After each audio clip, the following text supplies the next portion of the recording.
نحمدہ و نصلی علی رسولہ الکریم اما بعد فاعوذ باللہ من الشیطان الرجیم بسم اللہ الرحمن الرحیم رب اشرح لی صدری ویسر لی امری واحلل عقدۃ من لسانی یفقہوا قولی ربی زدنی علما اللہم فقہنا فی الدین اللہم انا اسألک علما نافعا ورزقا طیبا وعملا متقبلا۔ قرآن مجید اللہ کا کلام ہے جسے اللہ تعالیٰ نے انسانوں کی ہدایت کے لیے اتارا اور اس کے نزول کے لیے رمضان کے بابرکت مہینے کی بابرکت رات کا انتخاب فرمایا۔ ارشاد باری تعالیٰ ہے انا انزلناہ فی لیلۃ مبارکہ انا کنا منذرین۔ سورۃ دخان آیت نمبر 3 کے اندر آتا ہے بے شک ہم نے اس کو ایک مبارک رات میں اتارا کیونکہ ہم ہی خبردار کرنے والے تھے۔ اسی طرح ایک اور جگہ پر آتا ہے شہر رمضان الذی انزل فیہ القرآن ھدی للناس وبینات من الہدی والفرقان۔ سورۃ البقرہ آیت نمبر 185۔ رمضان وہ مہینہ ہے جس میں قرآن نازل کیا گیا جو انسانوں کی ہدایت کے لیے ہے اور ایسی واضح تعلیمات پر مشتمل ہے جو راہ راست دکھانے والی اور حق و باطل کا فرق کھول کر رکھ دینے والی ہے۔ رمضان میں نبی کریم صلی اللہ علیہ وآلہ وسلم جبریل امین کو قرآن سناتے۔ حضرت عبداللہ رضی اللہ تعالیٰ عنہ بیان کرتے ہیں کہ رمضان میں ہر رات جبریل علیہ السلام آپ صلی اللہ علیہ وآلہ وسلم سے ملاقات کرتے اور نبی کریم صلی اللہ علیہ وآلہ وسلم کے ساتھ رمضان گزارتے اور انہیں قرآن سناتے۔ ایک اور حدیث میں یہ بھی پتہ چلتا ہے کہ آپ صلی اللہ علیہ وآلہ وسلم ہر سال جبریل کو ایک بار قرآن کا نازل شدہ حصہ سناتے اور وفات سے پہلے آخری سال آپ صلی اللہ علیہ وآلہ وسلم نے 2 بار سنایا۔ اس حدیث سے ہمیں پتہ چلتا ہے کہ دورہ قرآن کی بڑی اہمیت ہے، قرآن کو دہرانے کی بڑی اہمیت ہے، اور اسی سلسلے میں الحمدللہ ہماری اکیڈمی میں یہ اہتمام کیا گیا ہے کہ ہم ایک پارہ ڈیلی کا ترجمے کے ساتھ انشاءاللہ پڑھیں گے۔ ان مذکورہ احادیث سے ہمیں رمضان میں قرآن مجید کے ساتھ آپ صلی اللہ علیہ وسلم کے خصوصی تعلق کا پتہ چلتا ہے، اس لیے ہمیں بھی اس بابرکت مہینے میں قرآن کے ساتھ خصوصی تعلق جوڑنا ہے۔ ہم جانتے ہیں کہ الحمدللہ آپ سب اپنے گھروں میں تلاوت بھی کر رہے ہیں اور اچھے سے اچھا قرآن کو پڑھ رہے ہوتے ہیں۔ کوئی کہہ رہا ہوتا ہے میرے 2 قرآن ہو گئے، کوئی کہہ رہا ہوتا ہے میرے 3 قرآن ہو گئے، لیکن اس دفعہ ہم نے کیا کرنا ہے کہ ایک پارہ ترجمے کے ساتھ ڈیلی دیکھنا ہے کہ اسے دہرانا ہے کہ اللہ سبحانہ و تعالیٰ مجھ سے کیا کہہ رہے ہیں۔ تدبر قرآن مجید کی آیات پر انشاءاللہ غور و فکر کیا جائے گا، اس کے اندر خود بھی کریں گے اور مل کر ایک ساتھ مل کر اس پر غور و فکر کر کے دیکھیں گے کہ اللہ سبحانہ و تعالیٰ مجھ سے اور آپ سے کیا کہہ رہے ہیں۔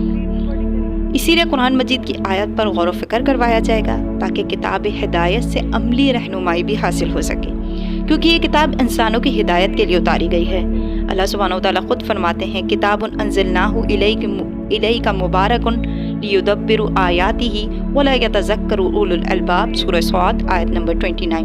یہ بابرکت کتاب ہے جسے ہم نے آپ کی طرف نازل کیا تاکہ لوگ اس کی آیات پر غور و فکر کریں اور عقل مند نصیحت حاصل کریں۔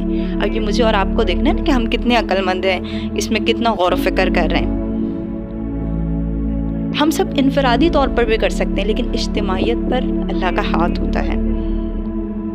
تو ہمیں کرنے کے کام کیا پتہ چلتے ہیں کہ رمضان میں قرآن دلوں پر زیادہ اثر کرتا ہے۔ اب ایک مسئلہ آتا ہے کہ جب ہم کہتے ہیں کہ اس طرح مل کر قرآن پڑھتے ہیں تو ٹائمنگز کا مسئلہ آتا ہے کہ زندگی میری اور آپ کی گزرتی جا رہی ہے اور گزرتی چلے جائے گی۔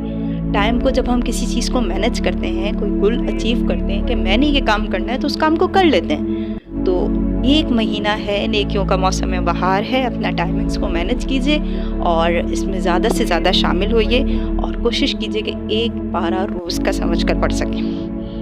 کرنے کے کام ہمیں کیا کرنے ہیں اس رمضان میں؟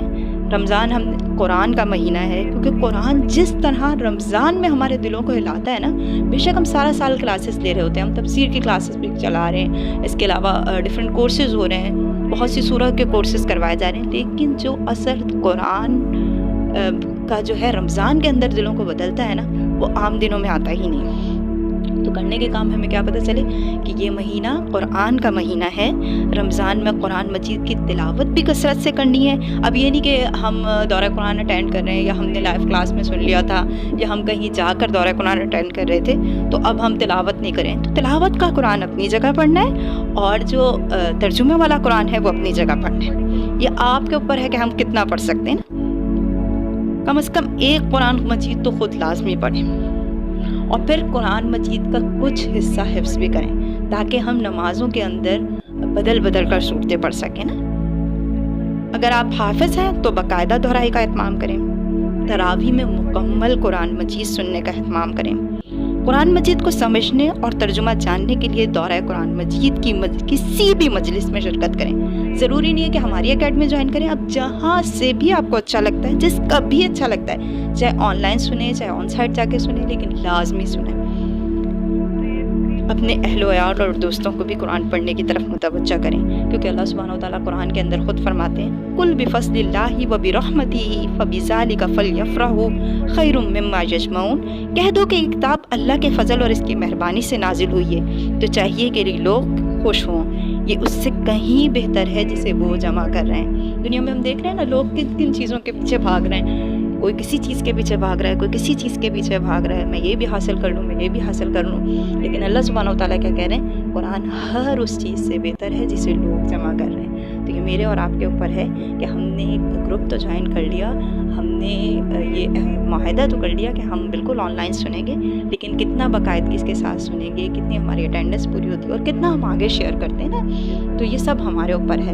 تو ہمیں کیا پتہ چلا، قرآن کا مہینہ رمضان جو ہے وہ قرآن کا مہینہ ہے، تو اپنا تعلق بہت زیادہ قرآن کے ساتھ مضبوط کرنا ہے اور بہت زیادہ دل سے قرآن پڑھنا ہے۔ جزاکم اللہ خیرا کثیرا، سبحانک اللہم وبحمدک، نشہد ان لا الہ الا انت، نستغفرک ونتوب الیک۔ السلام علیکم ورحمۃ اللہ وبرکاتہ۔